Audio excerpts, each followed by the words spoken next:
14e édition, formidable. Première journée d'hier, excellente. Un nombre de visiteurs, voilà, très très bien. Ce dimanche, c'est pareil, ça continue. Plein de super auteurs. On a forcément les lapins crétins avec Pujol qui est formidable, qui est très demandé. Plein d'auteurs des États-Unis, de l'Italie, de partout. Une visite en famille à faire, un moment inoubliable. Il faut venir, incontournable. Tous les artistes qui ont répondu présent à l'occasion de ce 14e Salon international de la BD, je voudrais vous tirer un grand coup de chapeau et je voudrais qu'on les applaudisse, s'il vous plaît. Applaudissements pour l'ensemble des artistes qui ont fait le job tout au long de ce week-end. On va commencer bien évidemment avec le prix d'honneur. Il est né dans les Ardennes belges. De son vrai nom, Philippe Liégeois. N'a que 16 ans lorsqu'il est engagé au studio de dessin des éditions Dupuis, où il rencontrera Bob de Groot.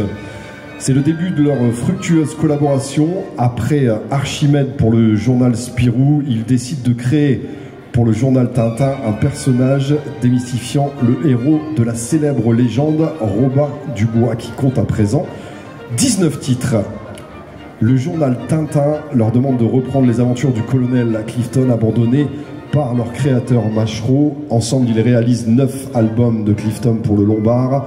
En 1975, l'hebdomadaire Achille Talon Magazine leur demande la création d'une nouvelle série. C'est à nouveau la démystification d'un personnage célèbre qui sera la cible de nos amis, Léonard de Vinci, depuis 52 albums. 52 albums de Léonard le Génie ont été publiés chez Dargaud et le Lombard, bien évidemment.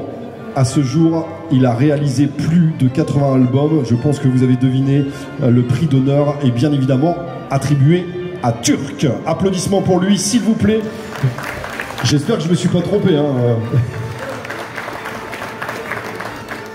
Il est né à Albi le 1er janvier 1989. Pendant l'enfance, son grand frère et lui entretiennent une franche et virile rivalité artistique. C'est à celui qui dessinera le plus joli Mickey. En 2006, il obtient le 2e prix de la catégorie Teenagers au concours BD de Colomiers. En 2007, année de son bac ES, il crée un bloc Délirarium où il développe son univers et ses personnages délirants. Il obtient la licence d'art appliqué à la faculté de sciences humaines du Mirail en 2011. Pour rassurer ses parents, par la suite, il choisit un projet d'album avec Titom, scénariste toulousain de quelques projets de Midam, et il passe un test pour adapter. Et là, normalement, vous allez trouver les lapins crétins en bande dessinée. En 2013, il est approché par Milan pour créer la série Avni, dessinée par Vincent Co. Récemment, il a scénarisé la série Le Monde à l'envers pour les éditions Soleil et le Codex de Théo. Vous l'avez forcément toutes et tous reconnu, le prix du public est largement attribué à monsieur Romain Pujol. Romain, n'hésitez pas à venir me rejoindre.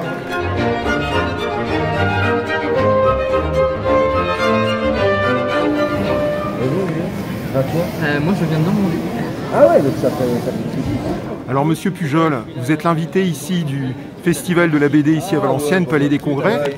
Ouais, invité d'honneur puisque j'ai fait l'affiche. Et du coup je suis vraiment très content d'être là. Comme vous pouvez le voir, il y a beaucoup de monde. Et je ne sais pas si je regrette d'avoir fait cette affiche maintenant, je me pose la question. Mais non, en tout cas, j'ai du boulot et les gens sont super sympas, donc c'est quand même très gratifiant aussi de rencontrer tout ce public. Je suis content d'être là. Alors dites-nous tous, les lapins crétins, parce que c'est devenu une institution, même pas qu'en France, hein, c'est mondial.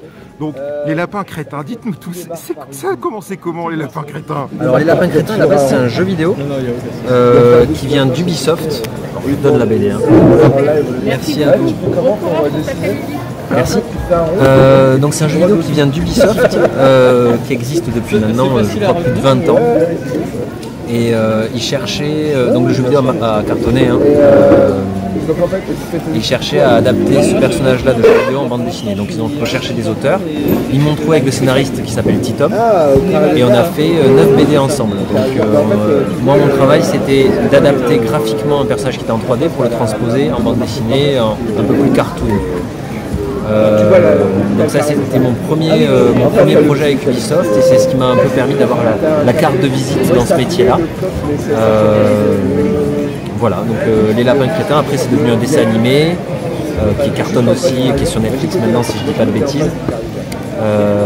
Voilà, donc Les Lapins Crétins continue, il y a toujours un film qui est dans les tuyaux mais ça fait des années qu'ils en parlent. Donc on verra ce que l'avenir réserve pour les lapins. Sinon, vous avez des prochains projets ou encore d'autres choses que vous avez peut-être en tête?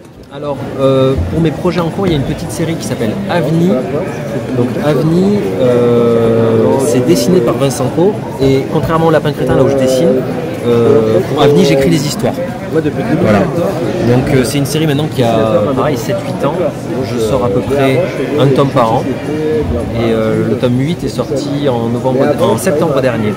Donc voilà, c'est les aventures d'un petit garçon qui est à l'école, des animaux. C'est un petit animal lui aussi, sauf qu'on ne sait pas ce que c'est comme espèce. Il a des pouvoirs, il peut s'étirer, se transformer. Donc Avni, animal vraiment non identifié, comme un ovni, mais en mode animal. Donc ça c'est ma série, on va dire, principale, qui continue maintenant depuis très longtemps. Plus récemment j'ai fait une BD qui s'appelle Le Monde à l'envers. Donc c'est une BD tirée d'une chaîne YouTube. Une chaîne YouTube qui est assez connue chez les plus jeunes. Elle a à peu près 3 millions d'abonnés, donc c'est vraiment un gros... une des grosses chaînes. Du coup, Le Monde à l'envers, c'est des parodies d'émissions de télé. Moi, j'ai grandi avec la télé et j'aime bien, même encore aujourd'hui, je regarde des émissions, j'avoue, comme Koh-Lanta, des trucs qui me font rigoler. Quand je pars en cuisine, Top Chef, ce genre de choses. Ça touche aussi à la télé-réalité. À plein de sujets, c'est une critique de tout ça en fait. Donc c'était l'occasion de faire des gags avec ça, donc je travaille avec les youtubeurs, on écrit des histoires ensemble et j'ai un dessinateur qui s'appelle Orne Perea, qui vient de Toulouse comme moi, et on a fait 2 tomes et peut-être un 3e qui viendra prochainement, du coup en 2022, et encore plus récemment, alors celui-là il est tout frais, il s'appelle le Codex de Théo, il est sorti en début du mois. Le monsieur qui est derrière, qui a l'air très rigolo et très sympathique, il s'appelle Guillaume et c'est lui qui fait les dessins. Là on va plus parler de l'école, c'est une aventure en fait, dans des souterrains d'une école. Donc il y a des mystères qui englobent cette école. Donc c'est un peu sous forme d'enquête, de thriller un petit peu. C'est quand même pour la jeunesse. Et on touche à un sujet qui est d'actualité, qui est le harcèlement scolaire. Donc voilà, j'essaie quand même d'apporter un peu de légèreté par rapport à ce sujet, de faire passer des messages évidemment.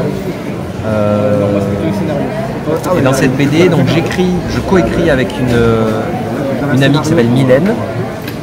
Guillaume fait les dessins, Ben Becca fait les couleurs et à l'intérieur je dessine aussi un petit peu puisque le héros a une sorte de journal intime. Donc il fait des petits post-it comme ça, des petits dessins à droite à gauche. Des fois il y a des pages entières où il va écrire. Et en fait moi je fais les dessins du héros. Tout le texte, c'est comme si en fait j'étais la main du héros quelque part dans cette BD là. Donc quand je suis en dédicace, je fais quand même comme si c'était le personnage principal qui dédicaçait le livre au lecteur. Voilà, donc ça ce sont pour mes projets en cours. Après il y a d'autres choses. J'ai des séries en cours dans le journal de Spirou. J'ai pas mal de projets quand même. Donc pour l'instant, j'ai ça qui est sorti. J'évite de trop dire ce qui se prépare parce qu'on ne sait jamais ce qui va passer en premier. Et voilà, je suis globalement très content de faire ce métier et ravi d'être ici à Valenciennes. Mille merci, monsieur Pujol. Merci à vous et puis à bientôt sur le prochain salon peut-être si je suis réinvité. Voilà, merci beaucoup.